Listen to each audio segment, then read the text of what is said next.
Hey everyone, Amanda Radke back for another episode of the Heart of Rural America podcast, the show where we highlight great people doing inspiring things in their rural communities to make agriculture and this country stronger. Obviously, the news headlines lately have been about some of Trump's comments and thoughts on reducing beef prices. Of course, naturally, beef cattle producers have had a lot to say on the topic. And today I wanted to kind of shift gears a little bit to really dive into the plan that Secretary Brooke Rollins laid out to strengthen the beef industry. And to help me do that is Tate Bennett. She is the Director of Rural Policy at the America First Policy Institute.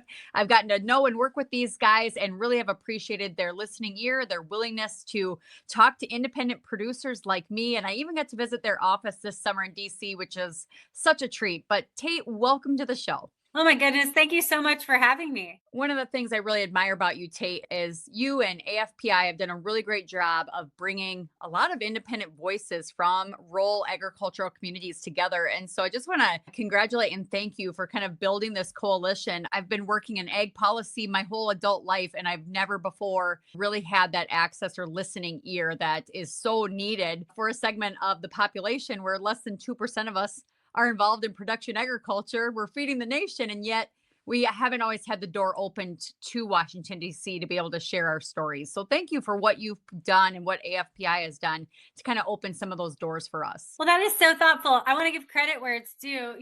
Secretary Rollins did found us before leaving to serve the president. And she, in my view, is the ultimate convener. She knows how to bring folks together. And what's been great about getting to work with you, candidly, Amanda, is you're out there using your platform to tell the story of rural America. We are America First Policy Institute. We understand that policy is driven from the ground up. So no surprise, it's in our humble beginnings and our founding values that we should, when we pursue ag policy, listen to folks telling those stories on the ground like yourself. So it's been fun getting to collaborate a little bit informally with you and others, especially in the Midwest. I'm from Kentucky, so I've learned a lot just getting to learn from you guys. Kentucky does ag a little bit of most things, but it's just a different region. Yeah, I just got home from Kentucky and it was a beautiful trip and all the horse farms. I could have spent a lot more time down there, but You have a lot of livestock too. I think we're the largest east of the Mississippi, I've heard. So yeah, so we were on a TV interview while we were down there, and I didn't know that cattle was so big in Kentucky. no, So it is. very cool. And the Kentucky Cattlemen's Association just popped by our offices last week. My cousin is a member and he was very excited. He's out there doing the real work. I'm here in Washington, but he's the one actually running the farms back home. It's very nice. So, Tate, before we get into this new plan that was rolled out by the USDA, and I want to just unpack all the tenets of it, I just got to ask Trump's message that he posted on Truth Social had the market in a frenzy and had the industry, pretty worked up, and rightfully so. It was something. It had us all a little taken aback. I guess, can you speak to that message from the president and just from your vantage point of being in Washington, D.C., boots on the ground? I certainly don't necessarily speak for the president. I can share a little bit of what I observed as sort of a bystander. I think there were some comments made leading up to about a week and a half ago. The president had issued an ex post about looking at Argentina, or made a comment, I can't really recall, but there was a comment about perhaps considering imports, pricing might be too high. And there were responses, many of your listeners, I'm sure, saw. And the response that the president then gave the following week to this sort of ripple effect online, I think it's warranted on his end. I would be frustrated too, because if I'm President Trump, I ran on closing the border and I ran on groceries. That's very public. That's very out there. The administration worked tirelessly earlier this year to lower the price of eggs because that had gone unharnessed under the prior administration.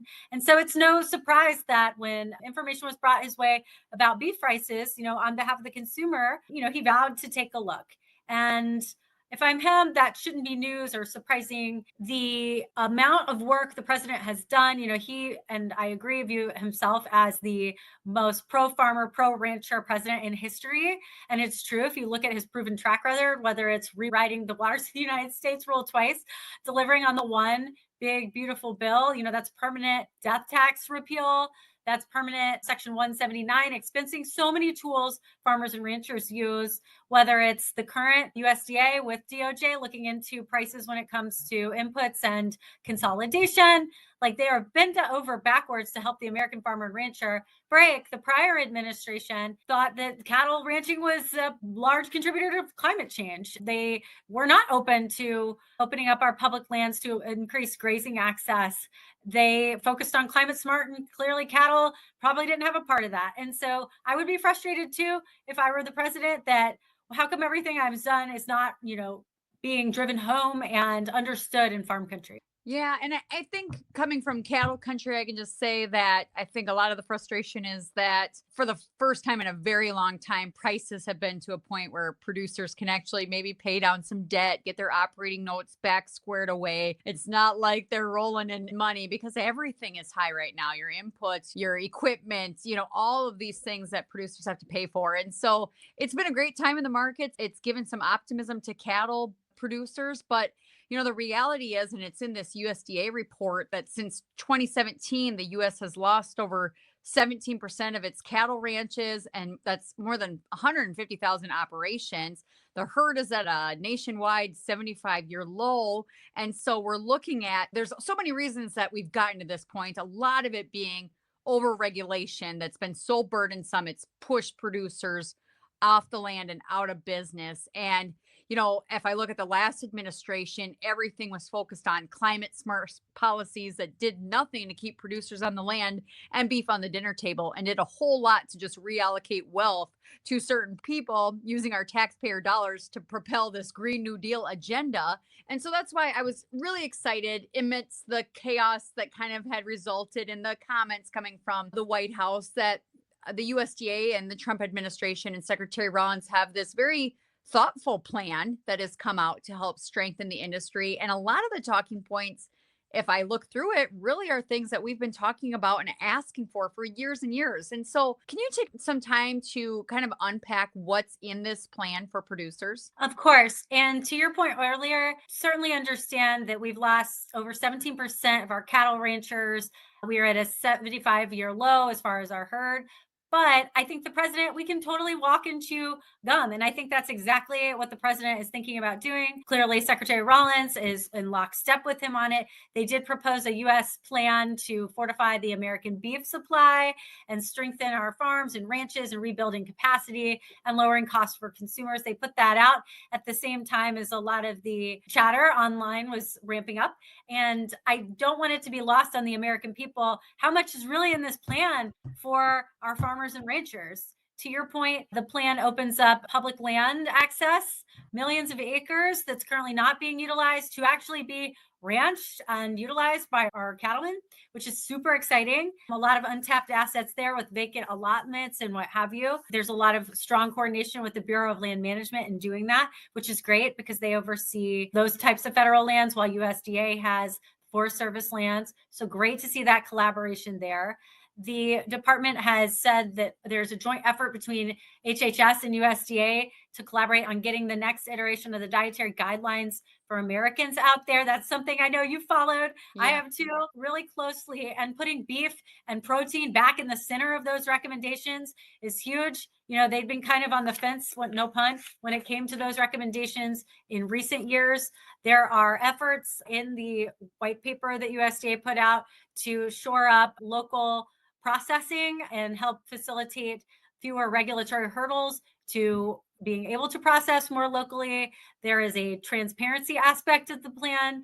The U.S. Department of Agriculture, under Secretary Rollins' leadership, is putting forward a product of the U.S. label, which is super exciting. I know folks have been asking a lot about origin labeling and AFPI's views on it recently. We certainly think customers should know if their product's America first and born, raised, slaughtered, processed in the U.S. My gosh, it could be able to bear a label. So that is something super exciting they're going to be putting forward. It looks like come January of next year. In addition to all of this, there are some actions to look at some ESA, Endangered Species Act reforms.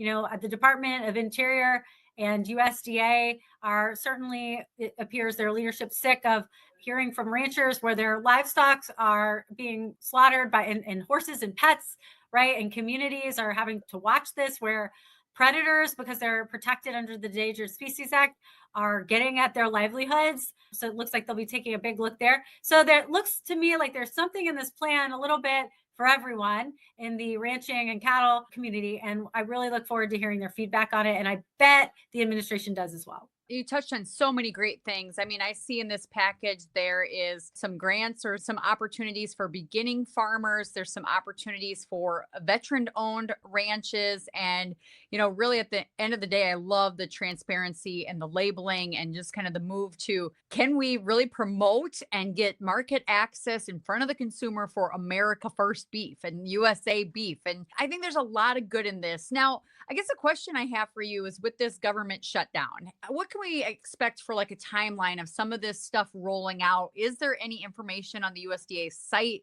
that people can access if they want to learn more about these programs? Or are we kind of in a waiting period of how this is actually going to roll out? Well, gosh, I hope we're at an inflection point where it's time for folks in the Senate to realize the government needs to reopen. So hopefully not for too much longer. We're watching that closely.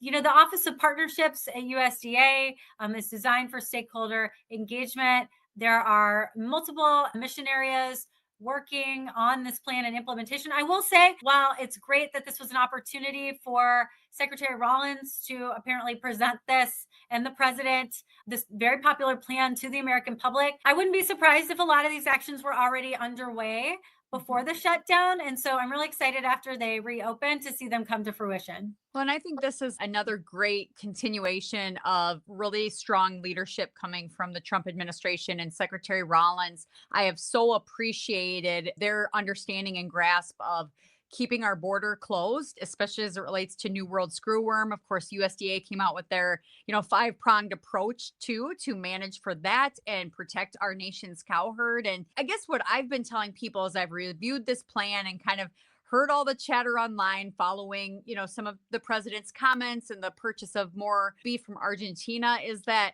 if we really look at the big picture here, there's open lines of communications here. There's an opportunity to work with this administration to really get meaningful solutions coming into cattle country and keeping ranchers in business. And so I'm very grateful for Secretary Rollins. And I guess the question for you is, what do producers need to know? You have had a great career working in Washington, D.C. You've had a lot of opportunities to shape agricultural policy for the better. I know you've worked on the dietary guidelines and a lot of great things that you've been a part of.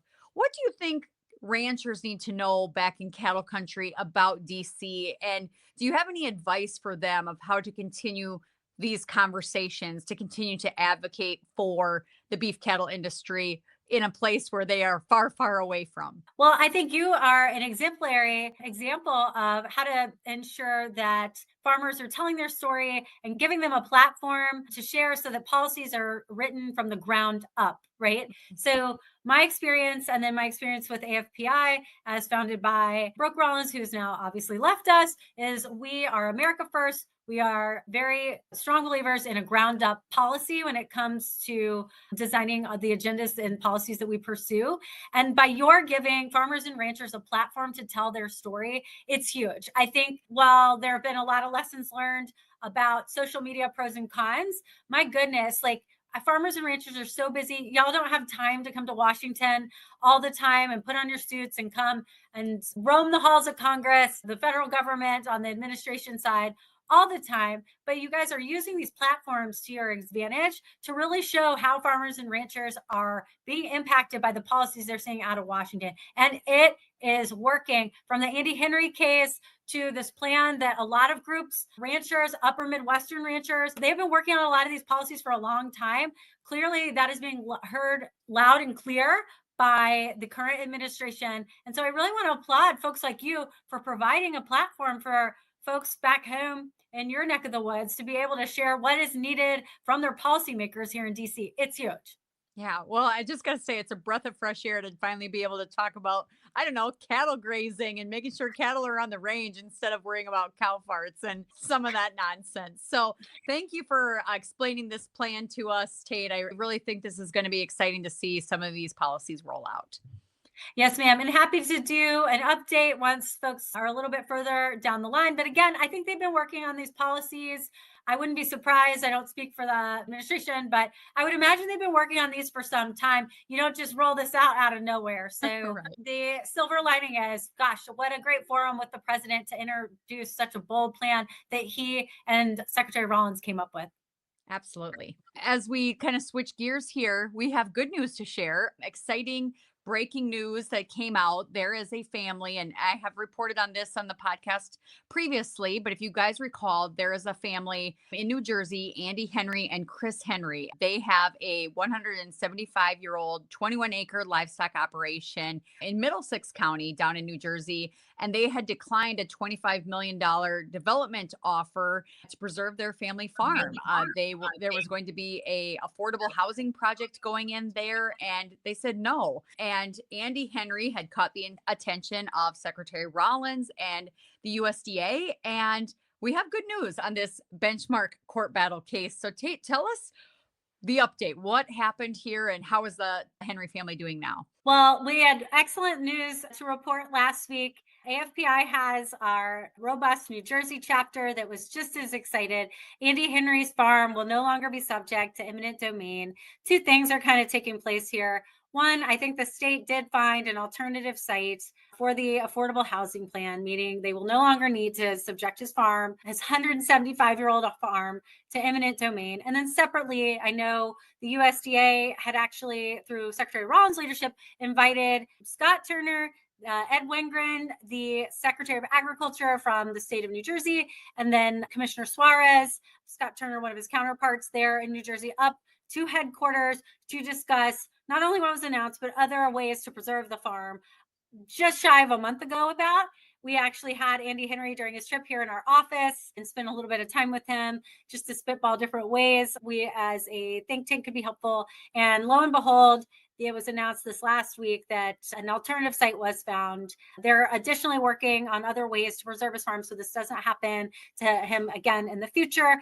And the biggest takeaway, the neatest thing about Andy Henry, and I know you've covered others in his story before, is he's so humble. And his biggest takeaway is he does not want this to happen to other farmers. He is so proud that his legacy will be getting to work with Secretary Rollins on a larger plan to ensure that lawfare like this, that you've covered for some time now, Amanda, is no longer systemic, state government, federal government. And he's just happy to play a part in fighting this off for future farmers. So I just think that is so cool. I've noticed that in other stories I've covered too. And in fact, my own battle here in South Dakota with eminent domain and a carbon pipeline. But even if a farm family had, like in our case, the route was moved and it got off their land, they care just as much about their neighbors having to go through a similar nightmare. And, in all this talk I see of probably more on a local or state level, but politicians talking about economic development and, it's taxpayer funded economic development. And the one thing I always want to say is,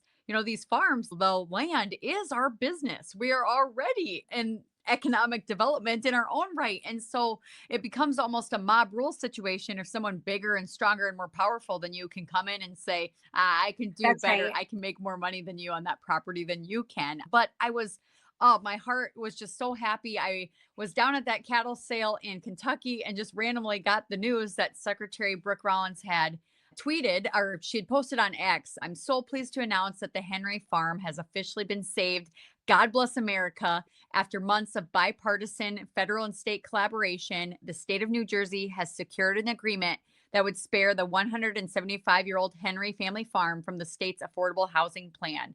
Further efforts are also underway by USDA and the New Jersey Department of Agriculture to protect this prime farmland in perpetuity. I look forward to continuing the nonstop work with Andy's team and the New Jersey government administration to ensure these plans are fully effectuated. A war against Andy's family farm is a war against all farms. This is why USDA is finalizing plans to end systemic lawfare and weaponization of government against American agriculture. No more.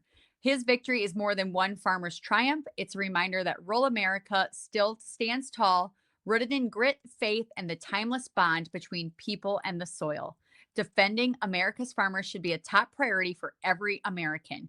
Thank you to all of those who supported the effort to defend Henry's family farm, including America Unwon, John Rich, Amanda Radke, and many others. To every farmer out there, hold fast, protect your land, preserve our way of life. The heart of the countryside beats because of you. And to Andy, what an honor it has been, my friend. So, this was a really exciting post to see on X, and people across the country are really so excited. And so, one of the things that she had said in her X post was, to every farmer out there, hold fast, protect your land, preserve our way of life. And so, are they hearing from other producers across the country that are going through similar situations? I know she was instrumental in helping with the Maud family as well in South Dakota. I would think so. They did set up a portal, a lawfare tip line, I believe, after the Maud family, which you reported on so diligently, after they had that celebration with them on the front steps of USDA. I'd imagine they're getting a ton of tips through there. I know separately at AFPI, the America First Policy Institute, we do take a hard look at some of these individual cases on our own. It seems to be some interest here as far as an America First agenda. Clearly, in her X post, there's clear interest to prioritize these cases and maybe formalize a plan, it looks like she alluded to, address systematically some of the issues, the over criminalization, whether it's civil or criminal penalties, some of the other weaponization of government tools they've used, try to end some of those prospectively moving forward so that there's no longer a culture of that. I mean, ideally, I'm hoping that's what she's alluding to. That sure could be a great legacy issue for this administration. My goodness, just to take a fine look. And it's been so refreshing to see them dig in on individual cases. I'm sure Andy Henry never thought he would be meeting at the U.S. Department of Agriculture with two different cabinet secretaries about his farm. That just speaks to the character of the current administration and really digging in, rolling up their sleeves to help real families and preserve prime American farmland. Absolutely. I couldn't have said it better. And as we run out of time on today's show, I just want to thank you for your time today, your energy and passion towards helping family farms and ranches and everything that AFPI does. And thank you to Secretary Rollins as well for having a heart to listen to independent producers across this country and being willing to fight for them and keep them on the land and keep this nation free and fed. Until next time, I'm Amanda Radke. We'll see you next week on the Heart of Rural America.